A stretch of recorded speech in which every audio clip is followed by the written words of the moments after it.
Tapi yang saya maksudkan adalah jika dia mengatakan itu karena prioritas mereka di mana mereka melihat bahwa itu. Saya harap kalian semua baik-baik saja. Jadi hari ini saya kembali dengan video yang sangat-sangat diminta sejak saya membicarakannya di Instagram beberapa bulan yang lalu. Saya sangat-sangat diminta setiap minggu, saya menerima banyak pesan untuk membuat video terkenal ini, video tentang pertanyaan gambar. Ya, saya pernah mengatakan itu dalam bentuk pertanyaan pada waktu itu, tetapi sebenarnya ada lebih banyak dari itu, sekitar 127 atau 128, sesuatu seperti itu. Jadi pertama-tama, saya punya catatan kecil di sini, jadi jelas saya tidak bisa menghafal semuanya. Saya akan menjelaskan sedikit tentang konteksnya. Jadi ini adalah saat kami bertunangan, kami baru mengenal satu sama lain dalam waktu yang sangat singkat, sekitar 2 bulan. Kami memutuskan untuk menikah, dan ada banyak orang di sekitar saya yang bertanya, apakah kamu yakin? Kamu tidak begitu mengenalnya, apakah kamu tidak takut membuat pilihan yang salah? Dan apa yang saya lakukan adalah, untuk menghilangkan keraguan dan semua pertanyaan yang mungkin saya miliki, saya memutuskan untuk membuat daftar semua pertanyaan yang bisa saya ajukan, dalam semua tema yang mungkin. Saya berusaha untuk tidak ada tabu, mencoba untuk tidak ada pertanyaan yang terlewat, pertanyaan tentang perjalanan atau apapun itu. Saya benar-benar berusaha untuk menanyakan segalanya dalam berbagai bidang. Kalian akan melihat bahwa mungkin agak sedikit tidak teratur. Saya mencoba mengelompoknya sebanyak mungkin berdasarkan tema, namun beberapa pertanyaan sedikit keluar dari tema. Video ini mungkin akan sangat panjang, karena jika kita menghitung, jika kita menghabiskan 1 menit untuk setiap pertanyaan, kita akan dengan cepat mendapatkan video yang panjangnya 2 jam, jadi jelas saya rasa kalian punya hal lain yang lebih penting untuk dilakukan. Jadi, kita tidak akan mendalami setiap pertanyaan secara detail, kita akan mencoba melewatinya secepat mungkin, tapi tentu saja, kita akan berbicara lebih banyak jika ada sesuatu yang spesifik untuk dibahas. Tapi selain itu, kita akan berjalan cukup cepat. Kami adalah orang yang beragama, jadi alasan beberapa pertanyaan ini akan terarah, tetapi itu tidak berarti semua pertanyaan seperti itu. Jadi jika kalian tidak beragama, kalian masih bisa menyesuaikan dengan pertanyaan lain. Hal yang sangat penting adalah benar-benar meminta pasangan kalian, tunangan, atau pacar untuk menjawab dengan detail, menghindari jawaban tipe ya, tidak atau jawaban singkat. Mintalah pasangan kalian untuk mengembangkan jawabannya, agar mereka bisa memberikan sebanyak mungkin informasi dan elemen jawaban agar kalian benar-benar bisa memahami karakter mereka. Jangan lupa, semua pertanyaan ini tidak menjamin apapun, itu hanya berfungsi jika kalian benar-benar membaca antara garis, jika kalian benar-benar mendengarkan setiap kata yang mereka ucapkan tanpa menafsirkan terlalu banyak, dan benar-benar memperhatikan kelemahan maupun kelebihan mereka. Jangan tutup telinga kalian, saya tahu bahwa secara tidak sadar, kadang ketika kita sangat cocok dengan seseorang, kita ingin mengabaikan sisi negatifnya, tapi ingat ini adalah soal pernikahan. Mengabaikan hal itu bisa menjadi kesalahan besar. Jangan lupa, tujuannya bukan untuk membuat interogasi, bukan untuk menguji apakah seseorang itu baik atau tidak, karena pada akhirnya, tidak ada orang yang sepenuhnya baik atau buruk. Yang penting adalah kompatibilitas. Jadi apa yang kami lakukan adalah saya yang mengajukan pertanyaan, dia menjawab, dan saya akan menjawab pada gilirannya, dan tujuannya adalah untuk melihat apakah kami kompatibel atau tidak. Jadi jangan berbohong, tetap jujur, karena kalau tidak, pada akhirnya kalian hanya akan menjerumuskan diri sendiri. Jika kalian tidak cukup jujur, kalian akan bertemu dengan seseorang yang tidak kompatibel dengan kalian, yang coba kami hindari. Jadi saya ingin menegaskan bahwa ini adalah pertanyaan kami, Ini adalah cara kami melakukannya. Kami tidak pernah mengatakan ini adalah cara yang benar untuk melakukannya. Y versi la persona es buena porque, al final, nadie es completamente bueno o malo. En realidad, la pregunta es sobre la compatibilidad. Entonces, lo que nosotros hicimos fue que yo hacía las preguntas, él respondía y luego yo respondía a mi turno, y el objetivo era realmente ver si éramos compatibles o no. Así que, sobre todo, no mientan, sean sinceros, porque si no, se estarán metiendo en una trampa ustedes mismos. Al final, si no son suficientemente sinceros, van a terminar con una persona que no es compatible con ustedes, lo cual es lo que intentamos evitar. Así que quiero aclarar que estas son nuestras preguntas, es nuestra manera de hacerlo. Nunca dijimos que esta es la manera correcta de hacer las cosas. Así que, por favor, absténganse de hacer este tipo de comentarios. También aclaro que él no ha escuchado estas preguntas antes. La primera vez que le hice estas preguntas fue un año y medio, en febrero de 2010, así que han pasado bien un año y medio, así que ahora las redescubrirá. Una última cosa antes de que pase a las preguntas. En cuanto a las preguntas relacionadas con la intimidad, por pudor no las mencionaré, pero son preguntas importantes, así que las tendrán que abordar en algún momento. Realmente no las dejen de lado, son importantes. Una vez más, estamos hablando de un tema de matrimonio aquí.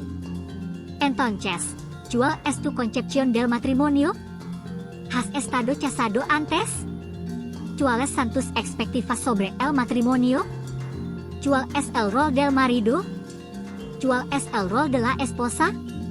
Esto realmente les permitirá ver si tienen la misma concepción, la misma visión de las cosas. ¿Cuáles son para ti los mejores medios para mantener un matrimonio?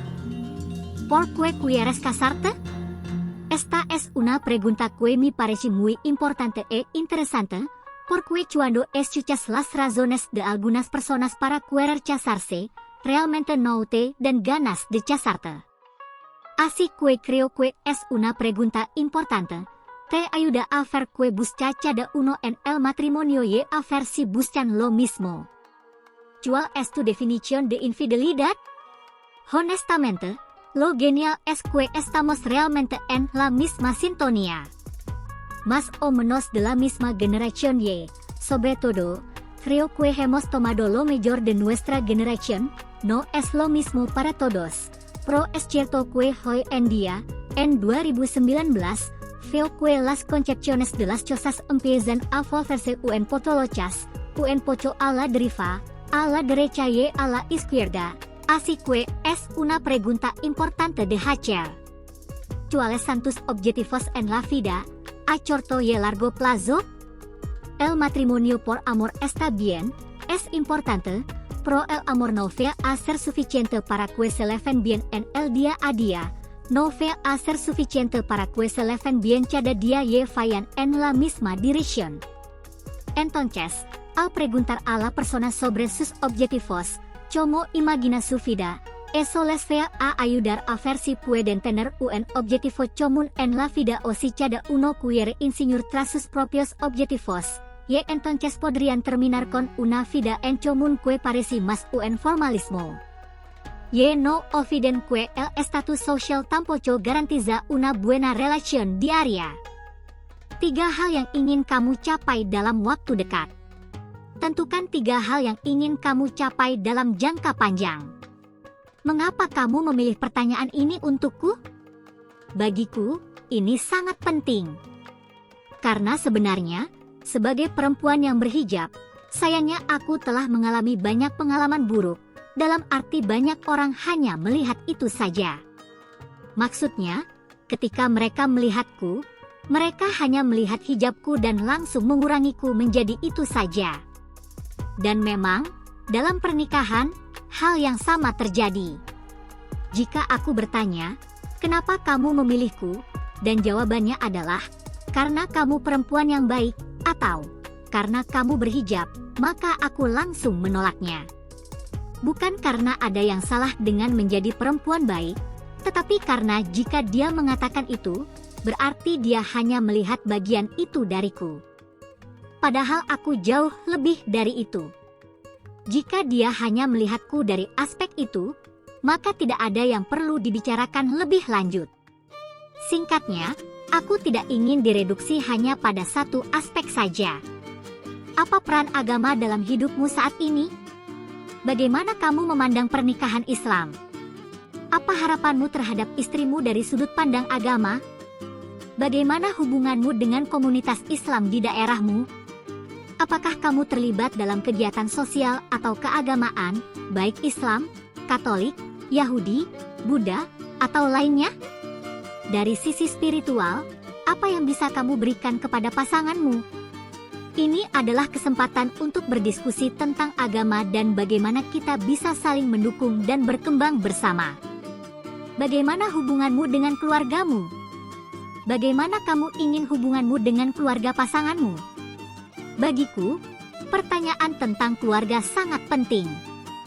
Selama bertahun-tahun, aku banyak mendengarkan cerita dan pengalaman orang-orang tentang kehidupan mereka, termasuk dalam pernikahan.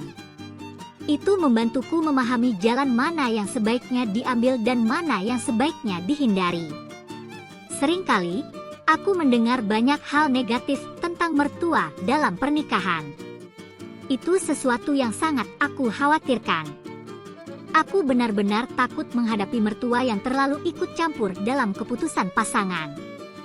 Karena itu, aku merasa sangat penting untuk mengajukan pertanyaan ini. Aku tidak setuju dan tidak bisa menerima situasi di mana mertua terlalu mendominasi keputusan dalam rumah tangga. Dan hari ini, hal yang luar biasa adalah kami sangat akrab dan benar-benar memiliki hubungan yang saling memberi nasihat. Artinya, ibunya memberi saran, ayahnya juga memberi saran, tetapi mereka memahami bahwa pada akhirnya keputusan ada di tangan kami. Mereka lebih seperti konsultan. Karena, jujur saja, mereka memiliki lebih banyak pengalaman hidup daripada kami. Jadi, dalam hal-hal yang kami kurang berpengalaman, kami cenderung bertanya kepada mereka, meminta saran, dan mendengarkan dengan baik untuk memanfaatkannya sebaik mungkin.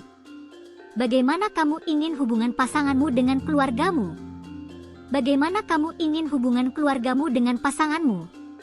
Apakah saat ini ada anggota keluargamu yang tinggal bersamamu? Mungkin beberapa pertanyaan ini terdengar aneh atau terlalu mendetail bagi sebagian orang. Mungkin ada yang berpikir, aku tidak mau menanyakan ini, rasanya aneh, tetapi percayalah, banyak kejutan tidak menyenangkan bisa muncul setelah pernikahan. Pada akhirnya, menanyakan ini tidak ada ruginya. Itu hanya pertanyaan yang bisa membantumu memahami situasi lebih baik. Selain itu, ini juga merupakan bentuk komitmen dari pasanganmu. Karena jika sudah dibahas sebelumnya, dia tidak bisa berpura-pura bahwa hal itu bukan bagian dari rencana sejak awal. Jadi, kamu tahu apa yang bisa diharapkan. Juga, jauh lebih nyaman menanyakan pertanyaan ini dalam suasana santai, di antara berbagai pertanyaan lain, daripada tiba-tiba menanyakannya di tengah makan malam. Misalnya, oh, ngomong-ngomong, ada anggota keluargamu yang tinggal bersamamu. Itu bisa terasa canggung. Apakah kamu berencana tinggal bersama anggota keluargamu di masa depan? Jika, karena suatu alasan, hubungan antara aku dan keluargamu memburuk, apa yang harus kita lakukan? Seberapa sering kamu berencana mengunjungi atau menerima kunjungan dari keluargamu? Ini penting karena jika seseorang sering menerima kunjungan dari keluarga setiap hari, itu bisa menjadi masalah tergantung pada bagaimana kita melihatnya. Siapa saja teman-teman terdekatmu? Sebutkan setidaknya 3 orang. Bagaimana kamu membangun persahabatan dengan mereka? Apa yang membuatmu menyukai mereka? Setelah menikah, bagaimana hubunganmu dengan mereka? Aku juga ingin membahas sesuatu yang penting bagiku, yaitu pergaulan dengan lawan jenis. Kami sudah membahas ini jauh sebelum bertunangan, karena dalam pandangan kami, tidak ada konsep teman dekat dari lawan jenis, baik untuknya maupun untukku. Kami mungkin memiliki kenalan dari lawan jenis, tetapi bukan teman dekat. Bagaimana hubunganmu dengan mereka saat ini? Dan bagaimana kamu melihat hubungan itu setelah menikah? Bagaimana kamu ingin hubungan pasanganmu dengan teman-temanmu? Apa yang biasanya kamu lakukan di waktu luangmu?